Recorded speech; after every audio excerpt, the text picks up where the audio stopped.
તાજા અને સરકારી સમાચાર સાંભળવા માટે ચેનલને સબસ્ક્રાઇબ કરી દેજો અને વિડીયોને અંત સુધી જોજો.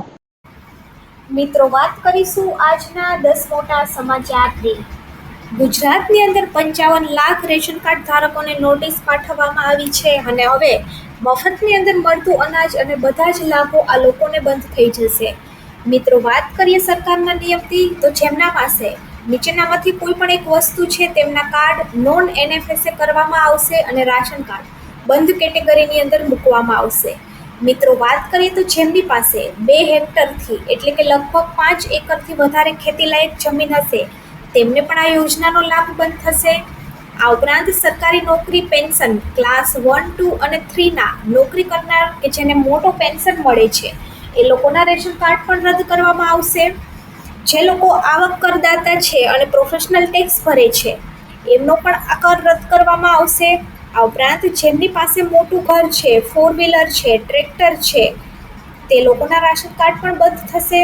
પાણી વીજળીના મોટા જોડાણો તેના પણ રેશન કાર્ડ બંધ થશે અને ગ્રામ્ય વિસ્તારની અંદર વાર્ષિક આવક 1.20 લાખથી વધુ અને શહેરી વિસ્તારમાં 1.5 લાખથી વધુ હશે તેમના રાશન કાર્ડ બંધ થશે. આ ઉપરાંત સરકારી સહાય ન લેતી વ્યક્તિ કે જેમને પોતાની સ્વતંત્ર આવક દર્શાવી છે અને ગરીબી રેખાથી ઉપર છે તો આ 7 કેટેગરીની અંદર આવતા લોકોને મફત રાશન મળતું બંધ થશે. અને અત્યારે ગુજરાતની અંદર 55 લાખથી વધારે લોકોને નોટિસ ફાળવવામાં આવી છે. ધીમે ધીમે આ લોકોના રાશનની અંદર મળતી બધી જ વસ્તુ બંધ થશે. મિત્રો, બીજા મોટા સમાચાર છે ગેસ સિલિન્ડરને લઈને.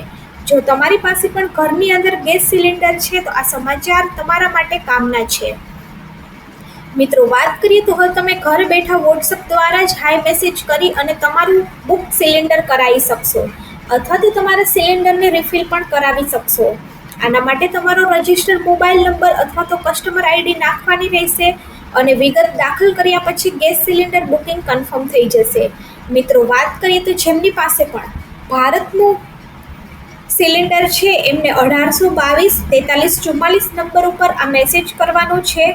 ઇન્ડિયન વાળાને 75 88 88 88 24 ઉપર અને જેમની પાસે HPનું સિલિન્ડર છે એમને 92 22 20 11 22 ઉપર આ મેસેજ કરવાનો છે અને હવે તમે ઘરે બેઠા વોટ્સએપ દ્વારા તમારું ગેસ સિલિન્ડર બુક કરાવી શકશો. મિત્રો, ત્રીજા મોટા સમાચાર ખેડૂતો માટે છે. ખેડૂતોને હવે દર વર્ષે 10,000 રૂપિયાની સરકાર દ્વારા સહાય કરવામાં આવશે. આ સહાયની અંદર જે ખેડૂત પશુપાલકો છે એમને આ સહાય મળશે. મિત્રો, વાત કરીએ તો ગુજરાત સરકારે ખેડૂતો અને પશુપાલકોના પ્રોત્સાહન આપવા માટે વિવિધ યોજના ચલાવે છે. તેમાંથી એક મહત્વપૂર્ણ યોજના છે ગાય સહાય યોજના 2025. મિત્રો, આ યોજના હેઠળ પશુપાલકોને ગાયની સંભાળ અને જતન માટે દર મહિને સહાય આપવામાં આવે છે. તાજેતરની માહિતી અનુસાર આ યોજનામાં દર વર્ષે કુલ 10,800 અને મહિને 900 રૂપિયાની સહાય સીધી ખેડૂતોના બેંક ખાતાની અંદર જમા થાય છે. મિત્રો, વાત કરીએ તો આની સત્તાવાર વેબસાઇટ આઈ ખેડૂત પોર્ટલ ઉપર તમારે રજીસ્ટ્રેશન કરવાનું હોય છે અને જે પણ ખેડૂતો આનો લાભ લેવા માંગે એ આઈ ખેડૂત ઉપર જઈ અને પશુપાલન વિભાગની અંદર ગાય સહાય યોજનામાં પોતાની સહાયનું ફોર્મ ભરી શકે છે. મિત્રો, ત્રીજા મોટા સમાચાર છે આવાસ યોજનાને લઈને. આવાસ યોજનાની અંદર ઘણા બધા કૌભાંડો અને ઘણા બધા સ્કેમ થતા હોય છે. આવો જ સ્વયં મ્યુનિસિપલ કોર્પોરેશનની અંદર થયો હતો કે વેઇટિંગની અંદર આવેલા લાભાર્થી પાસેથી પૈસા ઉઘરાવી અને એમને લાલચ આપવામાં આવી હતી કે તમને પોતાનું ઘર આપી દેવાશે. તો મિત્રો, પ્રધાનમંત્રી આવાસ યોજનાના ફોર્મ હંમેશા ઓનલાઈન જ ભરાતા હોય છે. તો તમારે પણ આ ફોર્મ ઓનલાઈન ભરવું જોઈએ અને ત્યારબાદ આનો જે ડ્રો છે એ કમ્પ્યુટરાઇઝ ડ્રો દ્વારા થાય છે. આની અંદર કોઈ પણ માણસ તમને એવું કહે કે તમને આટલા રૂપિયાથી પ્રધાનમંત્રી આવાસ યોજનાનું ઘર મળી જશે તો આ વાત તદ્દન જૂઠી હશે અને આવી ખોટી ભરમાઓમાં લોકોને આવવું નહીં. પ્રધાનમંત્રી આવાસ યોજના એક પારદર્શક યોજના છે અને આની અંદર કોઈ પણ મિડલમેન નથી હોતા. તેથી આવા સ્કેમરોથી હંમેશા દૂર રહેવું. મિત્રો, વાત કરીએ તો હવે તમે જમીનના 7/12ના દાખલા ઘરે બેઠા જ ઉતારી શકશો. મિત્રો, જો તમારી પાસે પણ 7/12ના દાખલા નથી અને જો તમે ઘરે બેઠા જ તમારા 7/12ના દાખલા ઉતારવા માંગો છો તો ગુજરાત સરકારની વેબસાઇટ NEROR-gujarat.gov.in પરથી તમે તમારી જમીનના 7/12ના ઉતારો ઘરે બેઠા જ ઉતારી શકશો. મિત્રો આની અંદર તમારે વ્યૂ લેન્ડ રેકોર્ડની અંદર જઈ અને રૂરલ ઉપર ક્લિક કરવાનું છે. આની અંદર તમારે માહિતી ભરવાની છે, તમારો જિલ્લો, ગામ, સર્વે નંબર, બ્લોક બધું તમે ભરી અને જ્યારે તમે ગેટ રેકોર્ડ કરી અને ડાઉનલોડ કરશો ત્યારે તમને તમારા જૂના 7/12ના દાખલા મળી જશે અને બધી જ માહિતી એ 1951થી આ પોર્ટલ ઉપર રજીસ્ટર છે. મિત્રો વાત કરીએ તો ખેડૂતોએ હમણાં જ મગફળીના પાક માટે અરજીઓ કરી હતી ટેકાના ભાવ માટે, પરંતુ ઘણા બધા ખેડૂતોને મેસેજ આવેલા છે કારણ કે ઈ સમૃદ્ધિ પોર્ટલ ઉપર પાક અને સર્વે નંબર સાથે નોંધણી કરાવેલ છે અને આની સેટેલાઇટ દ્વારા વેરિફિકેશન કરવામાં આવેલું છે.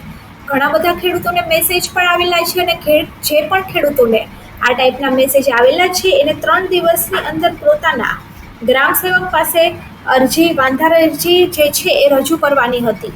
જો વાંધાર અરજી રજૂ કરવામાં નહીં આવે તો એમની અરજી નાબૂદ કરવામાં આવશે.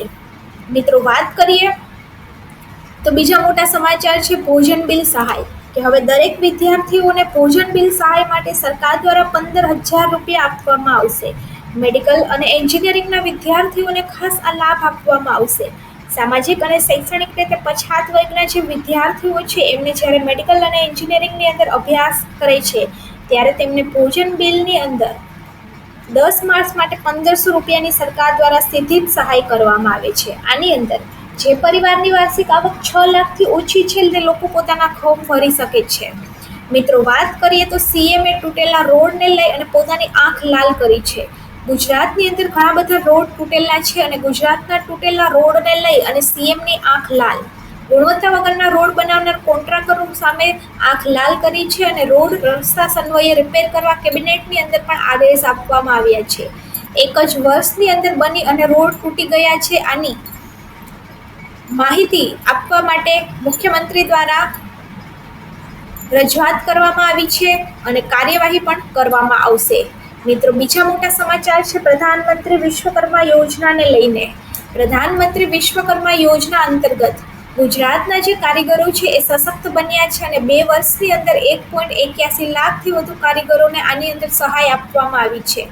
મિત્રો વાત કરીએ તો આની અંદર 18 પ્રકારના ટ્રેડ માટે સરકાર દ્વારા 15,000 રૂપિયાની સહાય કરવામાં આવે છે અને આના માટે એક સહાય બાદ તેમને લોન પણ 3% વ્યાજ દરે આપવામાં આવે છે. મિત્રો વાત કરીએ તો બીસીસીઆઈને હવે નવો સ્પોન્સર મળી ગયો છે. હમણાં જ થોડા ટાઈમ પહેલા ગેમિંગ જેટલી પણ એપ્લિકેશન છે એના દ્વારા સરકારનો બેન લગાવવામાં આવ્યો હતો. બીસીસીઆઈનો પહેલા જે સ્પોન્સર છે એ ડ્રીમ 11 હતું, પરંતુ ડ્રીમ 11 ઉપર બેનને કારણે આ સ્પોન્સરશિપ હટાવી દેવામાં આવી હતી. પરંતુ હવે ટીમ ઇન્ડિયાને એક નવા સ્પોન્સર મળી ગયા છે અને હવે ટીમ ઇન્ડિયાની જર્સી ઉપર અપોલો ટાયરની લોગો છે એ લગાવવામાં આવશે અને દરેક મેચ માટે કંપની 4.5 કરોડ રૂપિયાનો ખર્ચ કરશે. આ કરાર 2027 સુધી ચાલશે અને આ દરમિયાન 130 મેચ ટીમ દ્વારા રમવામાં આવશે અને 3 વર્ષ માટે બીસીસીને 500 અને 79 કરોડ રૂપિયા આપવામાં આવશે. તો આવી રીતે બીસીસીઆઈને અને આપણા ખેલાડીઓને એક નવું સ્પોન્સર મળી ગયો છે. આ હતા આજના 10 મોટા સમાચાર. જો સમાચાર સારા લાગ્યા હોય તો વિડીયોને લાઈક કરી દેજો અને વિડીયોને વધારેમાં વધારે લોકો સુધી શેર કરી દેજો. જો ચેનલની અંદર નવા છો તો ચેનલને સબસ્ક્રાઈબ જરૂરથી કરી દેજો.